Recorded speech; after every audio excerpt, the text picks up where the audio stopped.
बिस्मिल्लाहिर्रहमानिर्रहीम। नाज़रीन, आप देख रहे हैं बेलाग। मैं हूं आपका मेज़बान डॉक्टर इरफान।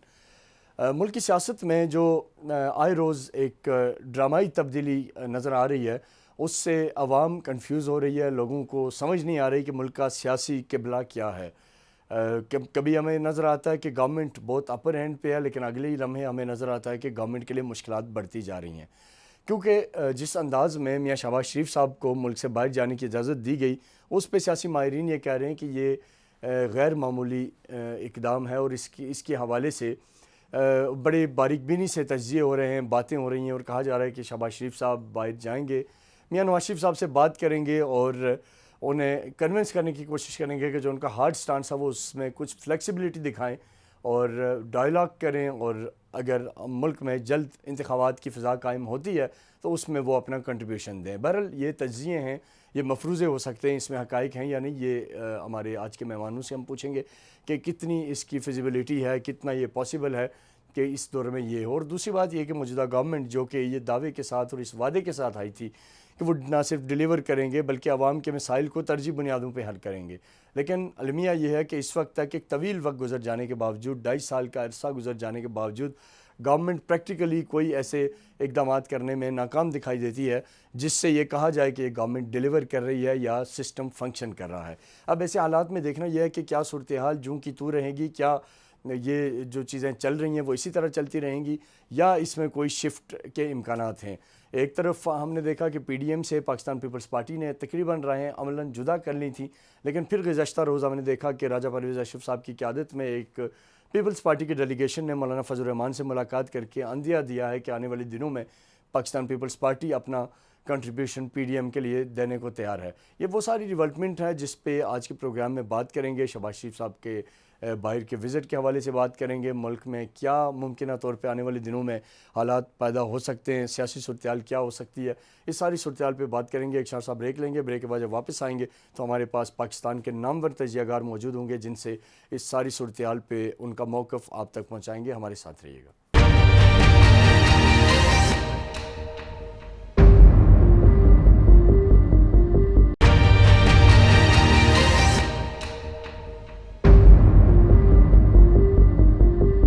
वेलकम बैक नाज़रीन। हम जैसे कि बात कर रहे थे कि मुल्क की सियासी मंजरनामे में आए रोज़ हम ये देख रहे हैं कि जो अपोजिशन की बड़ी जमातें पाकिस्तान पीपल्स पार्टी और नून लीग, उनमें इख्तलाफात और उनमें दरारें बढ़ रही हैं। दोनों जमातों की लीडरशिप एक दूसरे के ख़िलाफ़ बयानात दे रही है और लेकिन साथ ही साथ ये भी कह रहे हैं कि हम गवर्नमेंट को घर भेजेंगे, ईद के बाद हुकूमत के ख़िलाफ़ बड़ी तहरीक चलाएँगे। लेकिन एक तरफ जब दोनों पार्टीज़ में इख्तलाफात इस नौयत के हैं कि आला जो क़यादत है दोनों पार्टीज़ की वो एक दूसरे पे सरेआम तनकीद कर रही है। पार्टी के जो अहम तरीन ज़िम्मेदारान हैं वो एक दूसरे को बिलखुसूस NA 249 का लेके पीपल्स पार्टी ये दावा कर रही है कि वो मेरिट पे ये सीट जीते थे और नून लीग बिला वजह अपोजिशन के ख़िलाफ़ एक प्रोपेगेंडा कर रही है। तो इसके साथ साथ जो शहबाज शरीफ साहब को मुल्क से बाहर जाने की इजाज़त मिल गई, इस हवाले से पाकिस्तान पीपल्स पार्टी ने नून लीग के लोगों को मुबारक भी दी, और लेकिन पीपल्स पार्टी ये समझती है कि जब पाकिस्तान पीपल्स पार्टी को कोई रिलीफ मिलता है तो नून लीग उस पर सीख पा हो जाती है और नून लीग कहती है कि इन्होंने कोई डील कर ली। इसमें दीगर चीज़ें हैं जो मुल्क की सियासत में आज डिस्कस हो रही हैं। इन पर बात करने के लिए हमारे साथ पाकिस्तान के सीनियर सहाफ़ी और सीनियर तज्ज़ियाकार इफ्तिखार अहमद साहब हमारे साथ मौजूद हैं। सर, आपके वक्त का बहुत बहुत शुक्रिया। सबसे पहला सर मेरा सवाल ये है कि जो अपोजिशन की दो बड़ी जमातें हैं जिन्होंने हुकूमत को टफ़ टाइम देने में फ्रंट लाइन पे रोल प्ले करते रहे, PDM के मेन दोनों कंपोनेंट थे, NA 249 के बाद हमने देखा कि इनमें जो दरार है वो मज़ीद बढ़ती जा रही है, और लेकिन दोनों जमातें ये समझती हैं कि वो अब भी हुकूमत के ख़िलाफ़ कैंपेन कर सकती हैं और PDM भी एक्टिवेट हो सकती है। इस पर रोशनी डालिएगा कि ये अब आप इस पूरे मामले को कहाँ देख रहे हैं? देखिए, पहली बात है कि जो PDM का आप जो हवाला दे रहे हैं, जहाँ PDM खड़ी है वहाँ पे पाकिस्तान पीपल्स पार्टी PDM का हिस्सा नहीं है। जब PDM का वो हिस्सा थे तब भी अगर आपको मरियम नवाज की तकारीर याद हो या उनके बयान याद हो, और शायद बिलावल का भी एक ऐसा बयान है कि हम दो मुख्तलिफ सियासी पार्टियां हैं, हम एक दूसरे के ख़िलाफ़ इंतखाबात भी लड़ेंगे क्योंकि हमारे दो मुख्तलिफ प्रोग्राम हैं, लेकिन मौजूदा हुकूमत के ख़िलाफ़ हम इकट्ठे हैं। ये था उनका सारा का सारा प्रोजेक्ट जो उन्होंने शुरू किया था। ठीक। तो आज ये 249 में यही हो रहा है कि दो सियासी पार्टियों ने इलेक्शन लड़ा और उनके दरमियान जो रंजिश है काउंटिंग के हवाले से वो आपके सामने है। एक फरीक कह रहा है काउंटिंग की जाए, एक फरीक तो पीटीआई जो है, जो थर्ड फरीक है, उसने तो कहा जी इलेक्शन ही अपने यहाँ करवाया जाए। तो ये तो चलता है सियासी जमातों के दरमियान। देखिए, एक होता है इलेक्शन का फैसला, एक होता है इलेक्शन अलायंस। ये इलेक्शन अलायंस नहीं है। तो जब इलेक्शन अलायंस नहीं है तो इस किस्म की जो बातें तो आम होती हैं, सुनने में आएंगी और देखने में आएंगी। जहां तक तंज मारने की बात है कि शहबाज शरीफ को जमानत मिल गई और इनको जमानत नहीं मिली, मेरा ख्याल है इनमें से कोई लीडर भी मासवाए अपना एक आधा सिंध का लीडर अगर हो जेल में, बाकी तो सब बेल पर है, बाहर है। अगर ये बाहर जाने की ख्वाहिश करते हैं तो इस ख्वाहिश का इजहार उन्होंने कभी किया नहीं अदालत में जाके। जब अदालत में जाके वो इजहार करेंगे और फिर अदालत उसके बारे में क्या फैसला करती है तो फिर वो इस किस्म की गुफ्तगू करें कि क्या किसी ने क्या तय किया और किसने क्या फायदा उठाया। ठीक। तो सर, जो इस वक्त आप पीडीएम के में दोनों जमातों की का एक्टिव रोल देख रहे हैं आने वाले दिनों में, या अब आपके ख्याल से पीपल्स पार्टी इससे निकल चुकी है? क्योंकि फजल रहमान साहब से मुलाकात जो पीपल्स पार्टी के डेलीगेशन ने की, तो उसके बाद से ये एक इम्प्रेशन है कि शायद फिर से पीपल्स पार्टी ये समझती है कि वो पीडीएम का एक्टिव पार्ट बने और उसमें काम करे। देखो दोस्त, जैसे मैंने पहले कहा कि पीडीएम एक इत्तेहाद है जो चाहता है कि मुल्क में जो मौजूदा हुक्मरान है घर जाएं और तब्दीली का अमल शुरू हो, क्योंकि उनका ख्याल है कि जो मौजूदा हुक्मरान है इनको मुसल्लत किया गया, इनके पास इतनी अददी बरतरी नहीं थी। इवन जब इलेक्शन के नताइज भी आ गए तो बहुत सारे लोगों को दाएं बाएं से इकट्ठा करके इस पीटीआई की हुकूमत के साथ जोड़ा गया। और आज भी ये आपके सामने भी आपके कराची के दोस्त जितने हैं, आप देख लें वो कितने दोस्त हैं जो जुड़े हुए हैं उनके साथ। इसमें पाकिस्तान मुस्लिम लीग कायदे आज़म के दोस्त भी हैं जो उनके साथ जुड़े हुए हैं, इसमें बाप के जो दोस्त भी हैं जो उनके साथ जुड़े हुए हैं। तो ये पीटीआई की अपनी स्ट्रेंथ तो नहीं है, और पीटीआई को इतनी सपोर्ट मिलने के बावजूद पीटीआई के पास इतनी स्ट्रेंथ नहीं है कि कौमी असेंबली में वो अपना एक सिंगल लार्जेस्ट पार्टी के तौर पे बतौर पीटीआई खड़ी हो सकती। पीटीआई को बहुत सारी जमातों ने वहां पे सपोर्ट किया हुआ है, तो पीटीआई की हुकूमत बनी और हुकूमत चल रही है। ये बात सबके इल्म में है, और ये बात भी सबके इल्म में है कि पिछले एक महीने से कम जो अप्रैल का महीना गुजरा, उसमें कुछ ऐसी बातें सामने आई और सुनने में आई और देखने में आई जिससे लगता है कि शायद जो ये हमारा बजट सेशन आ रहा है, इस बजट सेशन के बाद कोई बहुत ही बुनियादी फैसले हों पाकिस्तान के अंदर कि क्या करना है, इस सारे जो सूरत हाल है इससे कैसे निकलना है और किधर को जाना है। क्योंकि मौजूदा हुक्मरान आईएमएफ की पॉलिसी से भी अब इत्तेफाक नहीं करते, हालांकि इन्होंने खुद आईएमएफ के साथ मुआहदे किए। मौजूदा हुक्मरान समझते हैं कि उनको फेयर प्ले का मौका नहीं मिल रहा, उनको सही वक्त नहीं मिल रहा। मौजूदा हुक्मरान कहते हैं उनको अच्छी टीम नहीं मिली, वो कहते हैं उनको अच्छा माहौल नहीं मिला। ये सारी चीजें जो है ना, इस पे ये 5 साल तक नहीं चल सकती। तो सर, ये आपके ख्याल से क्या हो सकता है, क्या पॉसिबिलिटी है सर? अगर आप मुझे बात पूरी करने तो शायद इसमें आपको पूरी पॉसिबिलिटी नजर आई थी। देखिए, एक आईनी सेटअप में एक जो पार्लियामेंट्री जमहूरियत का सेटअप है, सबसे पहले क्या है कि मुझे ऐसे लोग उस पार्लियामेंट्री जमहूरियत के सेटअप में यकीन रखते हैं, और मैं पीडीएम की इस बात को कभी भी हमायत नहीं की, मैंने माजी में भी नहीं की, आइंदा भी नहीं करूंगा कि किसी बलवे के तहत, किसी जत्थे के तहत, किसी जुलूस के तहत पार्लियामेंट को दबाव में लाके हुक्मरान से इस्तीफा ले लिया जाए। मैं बिल्कुल उसके खिलाफ हूँ, माजी में भी खिलाफ था और आज भी। लेकिन जब पार्लियामेंट के अंदर एक पार्टी डिलीवर न कर पाए तो फिर पार्लियामेंट के अंदर और आइन के अंदर उसके तरीकेकार का तयन किया गया है। मेरा ख्याल है कि मुझे नजर आ रहा है कि उस तरीकेकार का इस्तेमाल करते हुए कुछ फैसले करने पड़ेंगे सब दोस्तों को, क्योंकि अगर जमूद हो गया और ये खिंचाव ऐसी रहा जैसा हमें नजर आता है, तो फिर बात आगे नहीं जाएगी, बल्कि अनारकी भी पैदा हो सकती है। अगर खिंचाव बहुत बढ़ जाए और सियासत न रहे और जातियात की बात बन जाए, तो फिर आप अनारकी की तरफ जाते हैं। और अनारकी से ये मतलब नहीं होता कि कल सुबह खुदा न खास्ता गलियों और मोहल्लों में कोई वसी पैमाने पे फसादात हो जाए, ऐसा नहीं होता। अनारकी सोच की होती है, फिक्र की होती है। तो अगर हम उसकी तरफ चलेंगे तो मामला बहुत खराब होगा। तो मैं इसलिए फोर्स ही करता हूँ कि बजट सेशन के बाद, क्योंकि बजट को बहरहाल मंजूर करना है, उसको मंजूर करना हमारी जरूरत है। वो अगर नहीं करेंगे तो बहुत सारे जो बैनुल अक़वामी मुआहदे हैं उनके हवाले से हम बहुत बारी और मुश्किलात में फंस जाएंगे। बजट सेशन के बाद मेरा ख्याल है कुछ ऐसा तरीकाकार का तयन किया जाएगा कि सारी उलझन से कैसे निकला जाए with in the parliamentary framework of the constitution.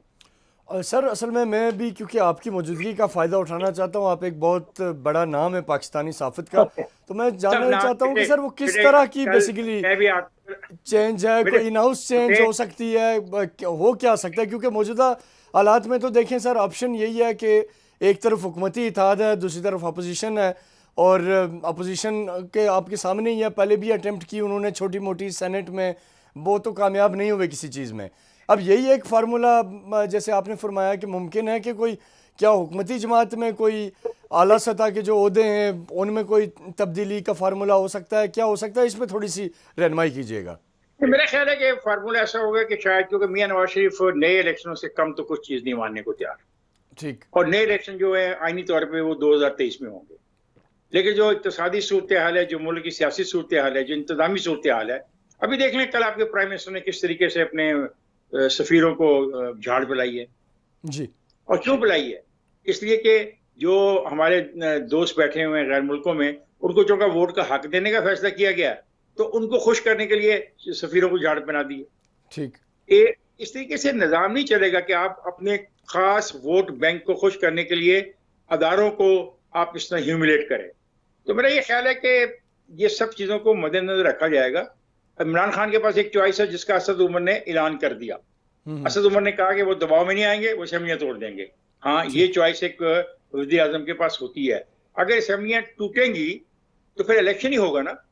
अब देखना है कि उससे इलेक्शन के लिए क्या उस तरीके से निगरान हुकूमत बनेगी जो तय हुआ है 18वीं तरमीम के बाद। लीडर ऑफ द अपोजिशन है, लीडर ऑफ द हाउस बैठ के किसी नाम पर इत्तेफाक राय करेंगे निगरान हुकूमत के लिए। क्या निगरान हुकूमत बनेगी, या पीटीआई अपने अंदर में से को फैसला कर लेगी, या opposition vote of no confidence लाएगी? तीन ऑप्शंस हैं। और मैं आपको ये बताऊं, ये तीन ऑप्शन में से एक आधा ऑप्शन का इस्तेमाल मैं बजट के बाद होता हुआ देख रहा हूं।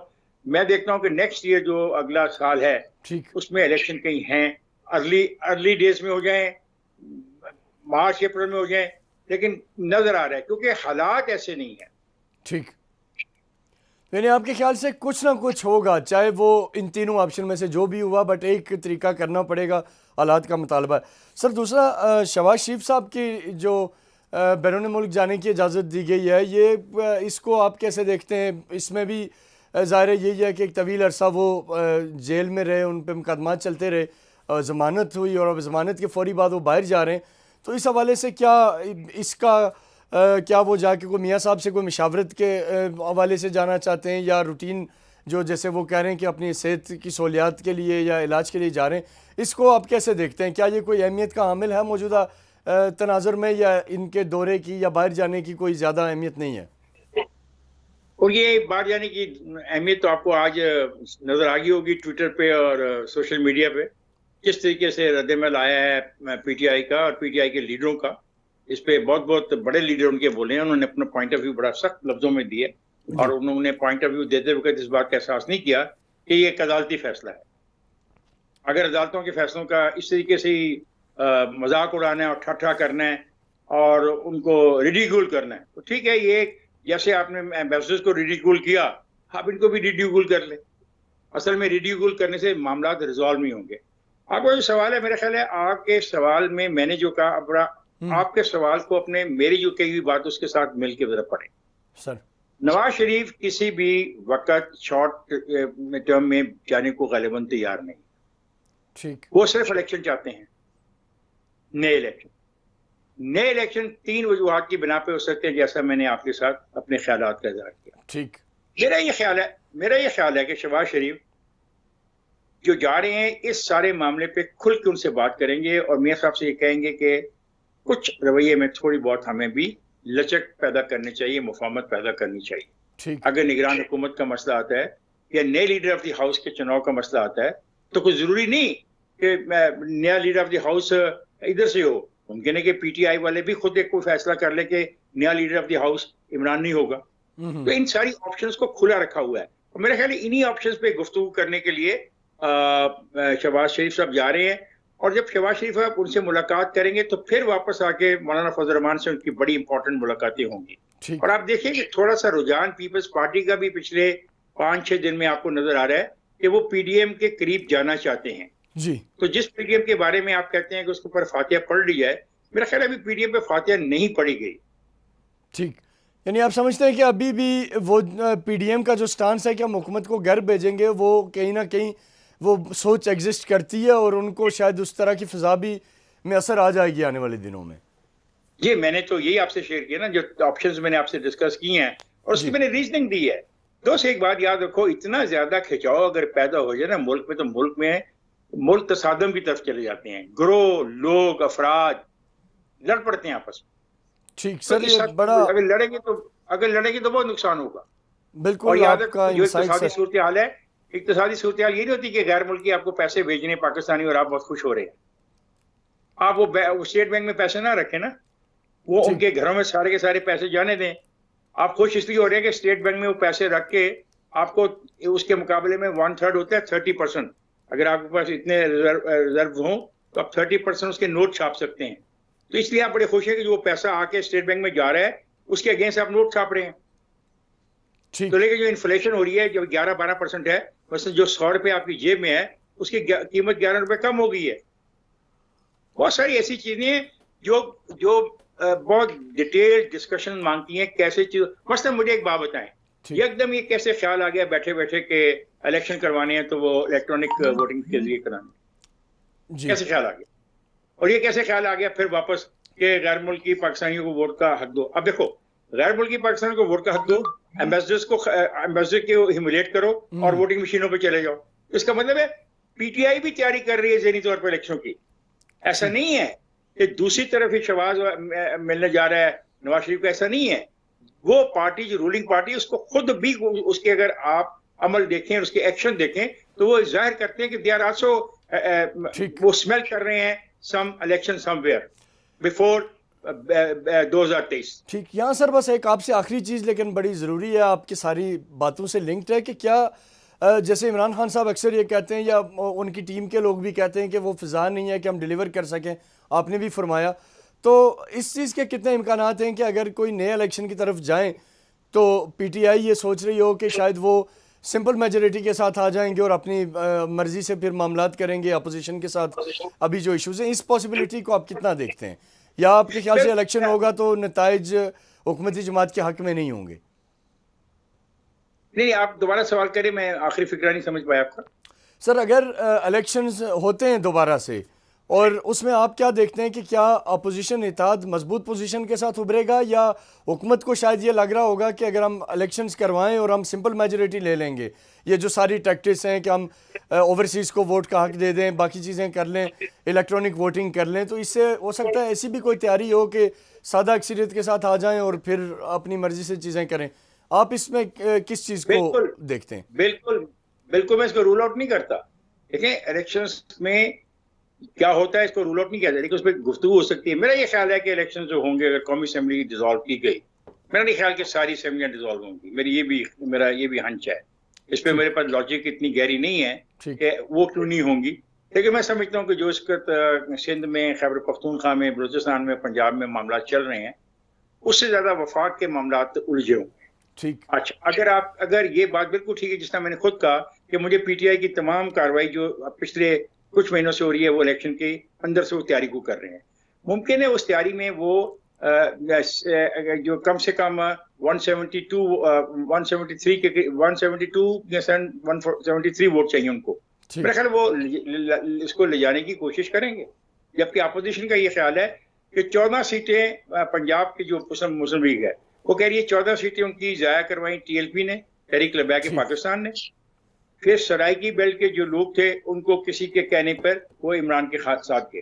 तो ये सराइकी बेल्ट में इमरान के साथ जो सलूक हो रहा है तरीन के हवाले से और तरीन के दोस्तों के हवाले से, वो भी आपके पेश नजर होना चाहिए। इसलिए मैं समझता हूँ कैनवस बड़ा है, चीजें बहुत सारी हैं, और एक नशिस्त में या दो नशिस्त में बैठ के इन सारों पर तबसरा या इजहार नहीं किया जाता। लेकिन आदमी अगर उठा के देखें इन चीजों को, तो समझ आती है कि yes, there is something happening, there is something will happen, will happen. And और मेरा अंदाजा है कि it will happen after the budget session. I may be absolutely wrong. Sir बहुत बहुत शुक्रिया आपके कीमती वक्त का। नाज़रीन हमारे साथ मौजूद थे इफ्तिखार अहमद साहब, पाकिस्तान के सीनियर सहाफ़ी हैं। उन्होंने एक बड़ी मैं समझता हूँ कि एक नई डायरेक्शन आज के हमारे शो में दी है। जो बात उन्होंने की कि बजट के बाद उन्हें लगता है कि मौजूदा जो सेटअप है इसमें किसी न किसी तरह की तब्दीली की तरफ जाया जाएगा। उसमें उन्होंने तीनों ऑप्शंस पे बात की और बड़ी लॉजिकल बात है और बड़ी रेलिवेंट लग रही है मौजूदा हालात के साथ, और जिस तरह का सिनेरियो डेवलप होता जा रहा है और जो चीज़ें ऑन ग्राउंड नज़र आ रही हैं उसमें इफ्तिखार साहब ने जो बात की वो बड़ी मैं समझता हूँ कि हक़ाइक़ के करीब तरीन है। बहरहाल आने वाले दिनों में देखते हैं क्या सूरत हाल बनती है। यहाँ एक शॉर्ट सा ब्रेक लेंगे, ब्रेक के बाद जब वापस आएंगे प्रोग्राम के अगले हिस्से की तरफ बढ़ेंगे। हमारे साथ रहिएगा।